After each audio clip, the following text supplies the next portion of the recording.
어, 2013년이었죠. 강원대 국어교육과 교수를 역임하셨던 박민일 선생께서 작가들의 유필 원고, 저명 인사들의 엽서와 서한, 그리고 일반인들에게 잘 알려지지 않은 사진 자료까지 한 200여 종의 500여 점에 이르는 방대한 자료들을 김유정 문학촌에 기정하셨습니다.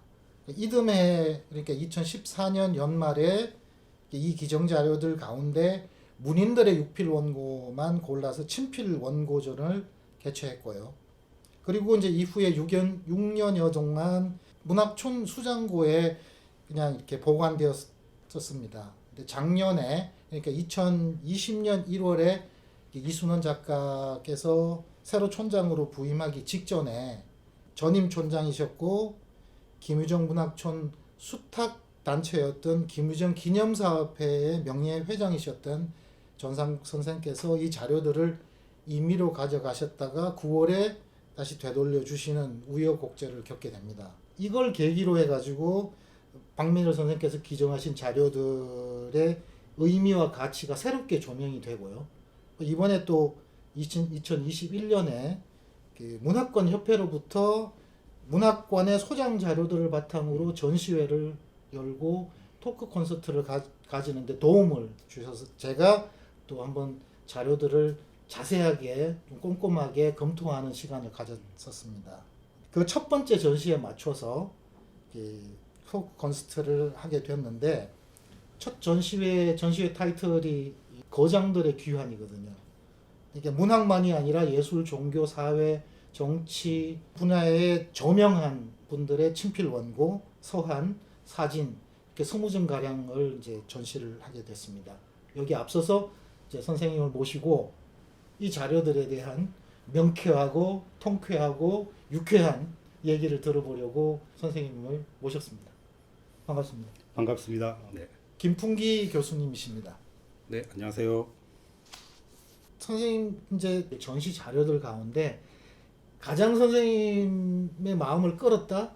뭐 어떤 게 있을까요? 사실 저는 뭐 자료 하나하나가 다 정말 그 좋고 감동적인 자료긴 한데 이제 꼭 뭐 문인들 뭐 이런 거 안 해도 되죠. 아니 소설가 앞에 쓰면 저희 한없이 작아집니다. 뭐 괜찮습니다. 사실 제가 이제 전공이 아마 그래서 그런지 저한테는 그 탄어 스님께서 최승순 교수님한테 네. 보낸 편지가 정말 눈에 확 들어왔습니다. 저는 소설가여도 그게 가장 저 마음을 끌었던 것 같거든요. 예. 그 사실은 그런데 타너 스님 편지를 막상 봤을 때 제가 이걸 어떻게 해야 되나 이렇게 숨이 콱 막혔다고 그럴까 뭐 그런 느낌을 받았는데 숨을 막히게 만든 이유는 여러 가지인데 가장 큰 이유는 한글 한문 혼용체이긴 하지만 거의 한문으로 되어 있다고 봐도 과언이 아닐 정도로 한문이 많았고 약간 한문에 토를 붙인 느낌? 뭐 이런 그렇죠. 예.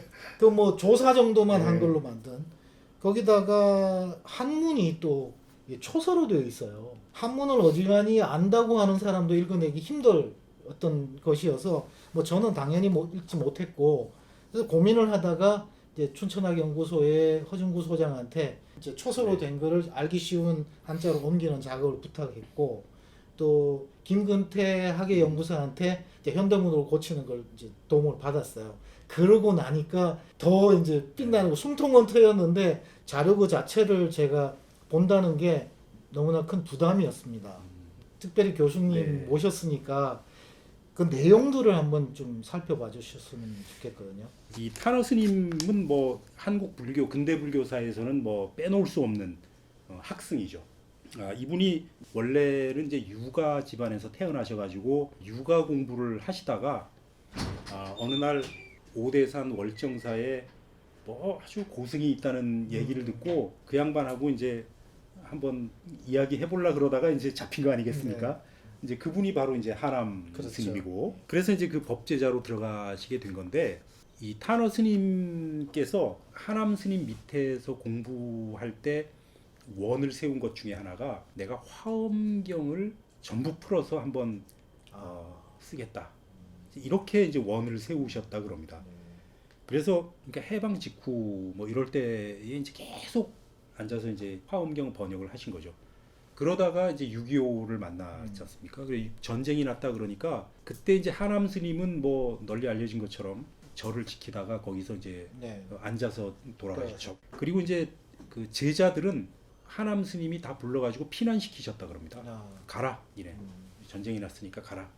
그러면서 이제 그때 타너 스님이 이 피난을 가지 않겠다 그랬는데 하남 스님이 어쨌든 가라고 이제 쫓아내듯이 이제 뭐 피난을 가라고 이제 그러시는 바람에 피난을 간데 피난 갈 때 가지고 간 유일한 짐이 화엄경 원고랍니다. 그게 한 제가 15,000매인지 뭐 25,000매인지 굉장히 방대한 양이었었는데요. 그 이제 그럴 정도로 화엄경에 아주 애정을 가지고 그렇게 이제 하다가 완역을 했는데도 이게 굉장히 어려운 그 내용이었었나 봅니다. 그래서 해방되고 나서 다시 이제 그 월정사로 돌아온 뒤에는 그 허름한 그 방에 앉아가지고 강해를 하는 작업을 한 거죠. 그러니까 화엄경의 의미를 해설하는 이제 원고를 쓰시기 시작한 겁니다. 그런 무렵에 최승 선생님한테 요 편지를 보내신 것이죠. 아, 그래서 편지 네. 안에 네. 강독 얘기 뭐 맞습니다. 그런 화엄경 얘기들이 얘기가 나오는 나오죠. 게? 이 화엄경에 대해서는 아직도 타너 스님 번역과 강해가 가장 뭐 뛰어나다고 이렇게 이야기되는데요. 요때 이제 추승 선생님은 어떤 상황이었냐면 요게 아마 이제 1962년 1년에서 2년으로 넘어가는 이제 새해를 맞이하는 뭐 그런 때 이제 편지인데 그때 선생님은 관동대학교 지금의 가톨릭 관동대학교 네. 관동대학교의 교수로 계셨고 마침 그때 이제 그 제가 알기로는 도서관장을 하고 계셨을 겁니다. 아, 그래서 강릉 네. 주소가 되어 있는 그렇습니다. 그렇게. 네. 그래서 보면 주소가 이제 강릉 네. 옥천동으로 돼 있죠. 네네. 거기가 최승 선생님의 원래 이제 살던 그 댁이고 그 형님도 이제 그쪽 부근에 사셨고 부모님도 거기 사셨고 뭐 이러던 이제 그 동네인데 거기서 계시면서 그 타너 스님하고 수시로 교유하셨죠. 그러다가 여기에 내용에 보면 왜 한번 예. 다리를 안 오냐 네네. 이러면서 내가 요새 화엄경 강해 뭐 하고 있는데 네네. 뭐 이러면서 이제 얘기를 하셨잖아요. 그래서 요 편지를 받으시고 방학을 이용해서 아마 한번 가셨던 것 같습니다. 가셔서 요거는 이제 어디냐면 오대산 월정사는 아니고 이제 삼척 영은사. 네네. 네. 삼척에. 네, 이게 삼척 영은사인데 거기서 보낸다라고 맞습니다. 발신인 네. 주소가 되어 있죠. 네네네. 삼척 영은사인데 여기에서 이제 그 계실 때 선생님이 가셔가지고 꽤 여러 날을 묵으셨다고 합니다. 이거는 최승 선생님한테 들은 얘기인데 직접 그 편지를 받고 이제 어떻게 할까 하다가 겨울 방학에는 못 가시고 고해 여름 방학에 가셨다고 합니다. 가셨더니 젊은 학생 몇 사람을 앉혀놓고 화엄경을 가르치면서 그러면서 이제 젊은 스님들 가르치는 시간 외에는 또 원고 쓰시고 정말 이게 청빈이라고 할 말을 붙이기가 민망할 정도로 어려운 환경 속에서 그렇게 아주 그 경을 보고 계셨더라. 이제 그런데 그때 이제 그 최승 선생님도 그 젊은 스님들 공부할 때 끼어서 읽었던 기억이 있고 또 나중에 이제 다른 기회에 타너 스님한테 장자를 일부 또 강독할 때 이제 뭐 그 얘기도 선생님께서 나오죠. 들으셨습니다. 여기 편지에 나오죠. 네. 그래서 그게 이제 그때 그래요. 얘기입니다. 네. 그리고 그렇게 계시다가 한 몇 년 계시다가 강원대학교 국어교육과로 최승선 교수님이 이제 자리를 옮기시고 학과가 만들어지면서 69년도에 만들어졌는데 70년에 이제 자리 오시죠. 그 뒤에는 이제 춘천에 오시면 늘 선생님 댁에서 아마 주무셨다고 제가 얘기를 들었습니다. 네. 김유정과 동시대였고 친구였고 같이 동행 활동했고 폐결핵을 앓을 때 김유정을 찾아가서 동반자서를 권했던 네. 시인이면서 소설가인 이상의 총독부 건축기사 시절 사진이 공개가 됩니다. 네. 이거 이상 맞습니까? 라고 의문을 제기할 수 있는 사진이거든요. 네. 어떻습니까? 그러니까 여태까지 전공자들에게도 아마 안 알려졌던 사진으로 저도 알고 있고요. 혹시 뭐 이렇게 제 얼굴 옆에 놓으면 좀 비슷합니까? 어떻습니까? 왜냐하면 이상 선생이 저희 할아버지입니다. 저희 강릉김가 집안에 본명이 김혜경 김혜경이죠. 아니겠습니까? 경자 돌림인데 벼슬 경자. 네. 경자 밑에 진자고 진자 밑에 기자입니다. 제가 김풍기 아니겠습니까? 그렇구나. 우리 할아버지입니다. 이게 비슷해야 되는데 어. 비슷하지 않으면 그러고 우리 할아버지 보니까- 사진이 아닙니다. 그 농담삼아 말씀드렸습니다만은 사실 그 저도 이게 처음 보는 사진이라서 이거 어떻게 판단해야 될지 이거는 뭐 참 그렇긴 합니다만은 박밀 선생님이 이 사진을 이상의 사진이라고 수집하셨다면 분명히 뭔가 근거가 있으셨을 네. 겁니다. 왜 그러냐면 박밀 선생님이 수집품을 선생님께서 입수하실 때 그러니까 확인되지 않았는데 그 돈을 내고 그걸 네. 자료 갖고 오거나 이러는 분이 아니시거든요. 그래서 그분 성품으로 봐서는 분명히 뭔가 이유가 있었을 텐데 아까 말씀드린 것처럼 아쉽게도 선생님 돌아가시기 전에 메모를 좀 많이 해놓으셨으면 좋았겠다 네. 이런 생각은 듭니다. 예. 그러나 아마 그렇게 말씀하셨다면 저는 한번 그 꼼꼼히 확인하는 작업을 좀 거쳐서 네. 한번 논의를 해보면 어떨까 이런 네. 생각은 듭니다. 그 이번 전시의 또 다른 사진 자료 하나가 그 청록파 네. 박목월 박두진과 함께 3인방이었던 조지훈 선생의 사진입니다. 좀 익살스러운 사진인데 근데 이게 지금 자료 뒷면을 사진 뒷면을 보면요. 중앙리 조지훈 선생이라고 되어 있거든요. 네, 네. 이게 지금 다른 이제 조지훈 선생의 사진 자료들하고 검토를 해보면 왼쪽에 허리띠를 푸른 이런 네. 익살스러운 자세가 조지훈 선생이 아닐까라고 네, 네. 짐작을 그게 이제 하는데, 요거죠. 네네. 그러니까 지금 이제 메모는 가운데 가운데 분이 조지훈 분은- 선생이라고 돼 있는데 아마 이분이 혹시 아닐까 네. 이렇게 추정도 된다 네. 이런 말씀을 하시는 건데 저도 이제 그 뒤에 메모를 봤거든요. 네. 근데 그 메모가 박밀 선생님 글씨입니다. 어디 뭐 다른 사람이 쓴 게 아니고 그쵸. 보니까 박밀 네. 선생님 글씨더라고요. 박밀 선생님은 조지훈 선생한테 배우신 분입니다. 그래요? 사제지간이죠. 사제지간이기 때문에 선생님을 못 알아볼 리는 없을 것 같아요. 제 생각에. 그래요? 그러니까 우리가 사진을 왜 늘 친숙한 얼굴인데 어떤 순간에 찍으면 약간 낯설게 나오는 경우도 네. 있잖아요. 그런 점을 좀 감안해서 확인을 다시 한번 해보는 건 어떨까. 네. 물론 이제 우리가 워낙 낯선 사진이니까 좀 한번 확인을 네. 해보면 좋겠다 이런 이건 생각. 반드시 거쳐야 될 과정일 것 같고. 네.